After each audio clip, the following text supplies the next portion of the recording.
কিসের অপরাধ যে তাদের এরকম ভাবে মৃত করে দিয়েছে? ওরা কি অপরাধ করেছে? ওরা বাংলা ভাষায় কথা বলে, আর বাংলার এই বাদ্যযন্ত্র অর্থাৎ ঢাক, এই ঢাক কিন্তু বিশ্বখ্যাতি লাভ করেছে। সুতরাং বিশ্বের মানুষ নিয়ে যায় ঢাকিদের, আর সেখানে আমাদের দেশে অন্য রাজ্যে যেতে ভয় পাচ্ছে, কারণ বাংলা ভাষায় কথা বললেই তাদের বাংলাদেশি বলে পুশব্যাক করা হচ্ছে, না হলে অন্য রাজ্যের ট্রাইব্যুনাল তাদের নোটিশ দিচ্ছে, না হলে অন্য ধরনের অত্যাচার, শারীরিক অত্যাচার করা হচ্ছে। এটা অবশ্যই একটা ঘৃণ্য অপরাধ। এই রাজ্যে রাজ্য নির্বাচন কমিশনের গুরুত্বপূর্ণ অনেক, কিভাবে এসআই হবে? এটা কি মমতার এসআইআর না করার প্ল্যান? এটা কোনো মানে নেই এই কথা, কারণ এসআইআর তো হবে বলছে সবে মাত্র, তার শূন্য পদ তো আর এক্ষুনি তৈরি হয়নি। এটা অবান্তর, মানে যারা বলছে তারা অবান্তর বলছে, এর কোনো মানে হয় না।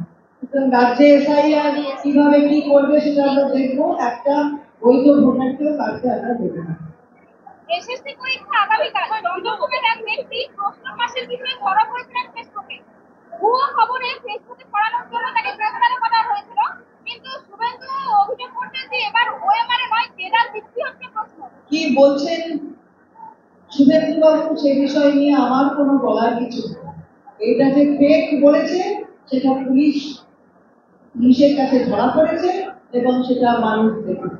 সুতরাং কে কি বলছেন এটা আমাদের উত্তর দিতে হবে, এমন প্রাধান্য দিয়ে তাকে আর কোনো ধর্মতলায় অস্ত্রের দোকানে বেআইনি কাগজহীন ৪১টি অস্ত্র উদ্ধার। রাজ্যের বিভিন্ন প্রান্তে ভাঙড়, সোনারপুর, কৃষ্ণনগর, কলকাতার সর্বত্র যুবকদের হাতে পিস্তল, কথায় কথায় খুন, শুটাও।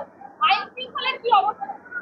আইন শৃঙ্খলা একদম ঠিক আছে। এরকম যদি দেখেন, আমি বলছি না যে কোনো কোথাও কিছু হয়েছে তাকে আমি সমর্থন করছি না, কিন্তু এগুলোকে বললেন যে এখানের আইন শৃঙ্খলা খারাপ, তাহলে উত্তরপ্রদেশের আইন শৃঙ্খলাটা কেমন, উড়িষ্যার আইন শৃঙ্খলাটা কেমন, রাস্তায় দাঁড়িয়ে দাঁড়িয়ে দাউ দাউ করে জ্বলছে ছাত্রী, তাহলে আইন শৃঙ্খলাটা কেমন?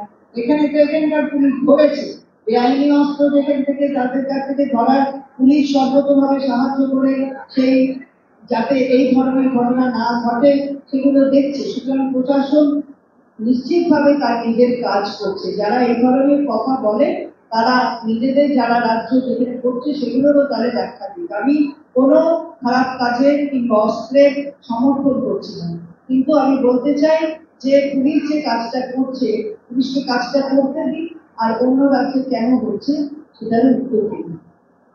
সমষ্টি প্রকল্পেও জট, মুখ্যমন্ত্রীর ঘোষণার পরেও পোর্টাল বিভ্রাট। রাজ্যে ফিরিয়ে আনতে হাজার হাজার পরিযায়ী শ্রমিক এখনো করতে পারছে না আবেদন। উত্তর দিনাজপুরের ডেপুটি লেবার কমিশনারের স্বীকারোক্তি, অ্যাপ ও পোর্টালে বিফল থাকার কারণে আবেদন নেওয়া সম্ভব হচ্ছে না। সেটা একটা কোটি কোটি করতে পারছে না এরকম কোনো নয়। এটা কে বললো? এটা কি বিজেপির কেউ বললো? ওখানে উত্তর দিনাজপুরে তো বলেছে পোর্টালটা খারাপ আছে যেন আবেদন দিতে পারে, কিন্তু এই যে পোর্টালটা করেছে তার যে কি ভালো দিকটা আছে, ইতিবাচক দিক, আপনারা সেটা বলুন। সবসময় নেতিবাচক বলবেন না। আপনারা হচ্ছেন চতুর্থ স্তম্ভ সংবিধানে, যেটা সংবিধানে লেখা নেই, কিন্তু আপনারা নিজেদের কাজে নিজেরা চতুর্থ স্তম্ভ হয়েছে। আপনাদের সম্মান করি আমরা। তাই বলতে চাই এই ধরনের যে ঘটনাগুলো হচ্ছে যেগুলো নেতিবাচক ঘটনা, তার বিরুদ্ধে আপনারাও সরব হন। এটা আপনাদের কাছে আমার বিনীত আবেদন। যদি অযোগ্যরা পরীক্ষায় বসে যায় তাহলে ফের পুরো পরীক্ষা প্রশ্নের মুখে। এসএসসি চেয়ারম্যান এটা বিচার্য বিষয়, এটা নিয়ে বলার সুবিধা আছে। যদি প্রয়োজন পড়ে জুলুম চলে ভোটে দাঁড়াতে বলে দাঁড়াবো, জানালেন আব্বাস। পাল্টা শওকত বলছে ভোটের পাটা থাকলে ভোটে দাঁড়িয়ে দেখান। এসবের কথা কোনো উত্তর নেই, এটা আমরা কেন উত্তর দেবো? আব্বাসের সাথে নওশাদের কি হচ্ছে তার উত্তরটাও আমরা দেবো। তবে আমার ভালো লাগছে যে আপনার সতীর্থরা আপনাকে লিড করতে দিয়েছে, আমাকে প্রশ্ন করেছে, এটা আমার কাছে একটা বাড়তি পাওনা হচ্ছে। চাঁচল থানার এক এএসআইকে বেল খুলে মারতে দেখা গিয়েছিল তৃণমূল নেতাকে। সেটা নিয়ে চাঁচল থানার আইসিকে ডেপুটেশন দিতে গেল সাংসদ খগেন মুর্মুকে টাইম টাইমলি দেখা করায়। আইসি 17 ঘন্টা থানার বাইরে। এইটা কথা বলার কোনো মানে হয় না। কি করবেন সেই প্রশাসনিক কর্তা তিনি জানেন, আর এইসব নিয়ে রাজনীতি করা ওটা খগেন বাবুর রাজনীতি, ওটা সবাই জানে। সরকারি পরিবহন নিগমের বহু বাস ফিটনেস ফেল এবং ইন্স্যুরেন্স নেই বা চলার উপযুক্ত নয়। আমি জানি না এরকম হচ্ছে কিনা, না জেনে কি করে বলবো। রাজ্যের বিভিন্ন থানায় ও কমিশনারেটে বহু অবৈধ কাগজপত্রহীন বাতিল গাড়ি পুলিশ ব্যবহার করছে আইন রক্ষার কাজে। এগুলো কোনো মানে হয় না। এই প্রশ্ন জবাব দেওয়ার জন্য কিন্তু আমি এখানে মহিলা সভা করছি। একটাও মহিলাদের নিয়ে বললেন না লক্ষ্মী ভান্ডারে কতজন আছে, কতজন কন্যাশ্রীতে আছে, কতজন এই যে রাজনৈতিক ক্ষমতা পেয়েছে 50% সংরক্ষণের ওপরে গিয়ে আপনি উত্তরবঙ্গ বললেন, কিন্তু বললেন না যে উত্তরবঙ্গের 6টা জেলা পরিষদের সভাধিপতি মেয়ে। তার মানে কি সংরক্ষণের ওপরে গিয়ে মেয়েদের দেওয়া হয়েছে। আপনি মহিলা, আমি আশা করবো আপনি এইগুলো বলবেন। আমি যখন আপনাকে সম্মান করছি, আপনার সতীর্থরা আপনাকে লিড করতে দিয়েছে, এটা খুব ভালো। আগে যখন আপনি কাঁথিতে দাঁড়িয়েছিলেন